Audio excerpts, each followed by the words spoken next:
तरी स्वतःला फार मोठ्या बापाचा समजला तर आम्ही पण मोठ्या काकाचा पुतणे आहे। तुझ्या बापापेक्षा माझा काका लय मोठा आहे। पुण्याच्या खराडी येथील सभेत उपमुख्यमंत्री अजित पवार यांनी भाजप उमेदवार सुरेंद्र पठारे यांच्यावर अत्यंत शेलक्या भाषेत टीका केली। तुझ्या बापापेक्षा माझा काका मोठा आहे आणि आम्ही सुद्धा मोठ्या काकाचेच पुतणे आहोत, अशा शब्दात त्यांनी पठारे यांना टोला लगावला। इतकेच नव्हे तर प्रतिस्पर्धी उमेदवाराचा उल्लेख टँकर माफिया असा करत अशा व्यक्तीला नगरसेवक बनवणे म्हणजे चोराच्या हातात तिजोरीच्या चाव्या देण्यासारखे आहे, असा घणाघाती आरोपही त्यांनी केला।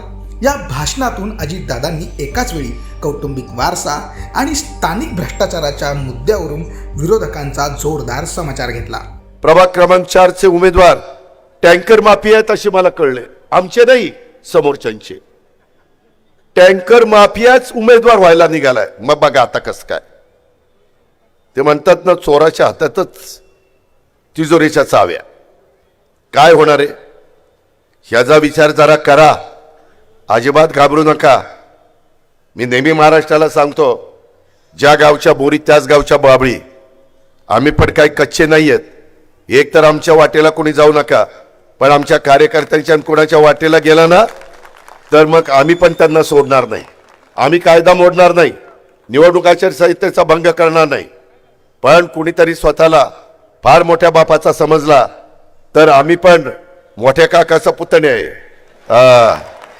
तुझ्या बापापेक्षा माझा काका लय मोठा आहे, हे तुम्हालाही माहिती आहे। शिट्ट्या वाजवतो म्हणजे खरंच आहे। मित्रांनो, ह्यामध्ये आपल्याला खराडी चंदननगर भाग हा टँकर मुक्त करायचा। मी फक्त हा भाग नाही करणार, मी महानगरपालिका ताब्यात द्या पुणेकरांनो, वडगाव शहरीकरांनो, चंदननगर खरेडीकरांनो, मी अख्ख्या टँकर माफियाची मी ते मोडूनच काढणार आहे। मी अजिबात सोडणार नाही। तुमची पर्यायी व्यवस्था करून ते मोडून काढणार। कुणाची दहशत आणि दादागिरी आम्ही चालू देणार नाही। इथं स्थानिक राजकीय गुंडांची दहशत, मला तर कळलं इथं हप्तेखोरी पण चाललेली आहे। अरे काय चाललंय काय? आपण स्वतंत्र भारतामध्ये राहतोय ना, कशाची हप्तेखोरी? काय हप्ता द्यायचं कारण आहे?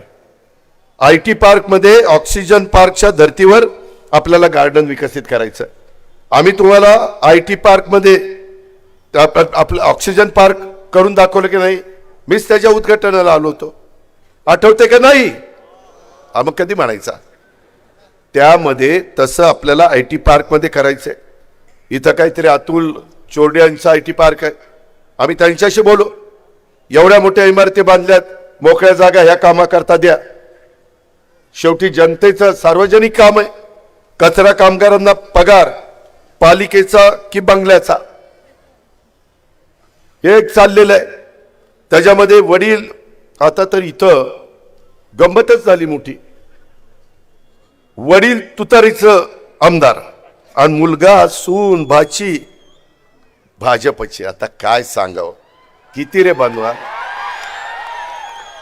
अशीही बनवा बनवी, अशीही बनवा बनवी। माय माऊलींनो, अहो कुठंतरी लाडक्या बहिणींनो तुम्हाला राग येऊ द्या, माझ्या भावंडांनो तुमची जरा सटकू द्या। हे काय चाललंय? तुम्हाला काय गृहीत धरताय का? एकाने तिकडं राहायचं, एकाने बाकीच्यांना सगळ्यांना तिकडं सोडायचं। आपण काही एवढे दुधखोळे? एवढं आपल्याला समजत नाही? मी तो शब्द वापरणार नाही, नाहीतर आमच्याकडे म्हणतात आम्हाला काही समजता का? काय समजता का ते कळले। त्याच्यामध्ये दमदाटी करून IT कंपनी, बांधकाम व्यावसायिकांची सर्व कंत्राटे ह्यांनाच पाहिजे का बरं? बाकीच्यांना काही कामं मिळू नये? लोकशाही पद्धतीने, टेंडर पद्धतीनं जो लो असतील, जो क्वालिटीचं काम करेल त्याला मिळेल। ही कुठली दादागिरी की आम्हालाच काम मिळालं पाहिजे? काय तुम्हाला अंधन दिलंय काय? हे सर्वांचा वडगाव शहरी आहे, इथल्या सर्व नागरिकांचं चंदननगर खराडी आहे, हे लक्षात घ्या। ह्याच्यामध्ये जाणीवपूर्वक खोटे गुन्हे देखील दाखल करतायत।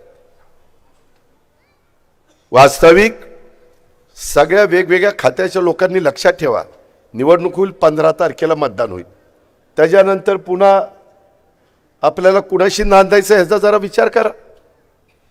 त्यामध्ये 30 वर्ष झाले घरात वेगवेगळी पदं त्या ठिकाणी आहेत, मग विकास का करता आला नाही, आता हे विकास करायला निघालेले. मग इतके दिवस काही झोपा काढल्या का केल्या? हा, मी आगे बढून तू राहा माझे कपडे सांभाळायला, तुम्ही लढा, आम्ही कपडे सांभाळतो, कपडे घेऊन जा पळून माझ्या.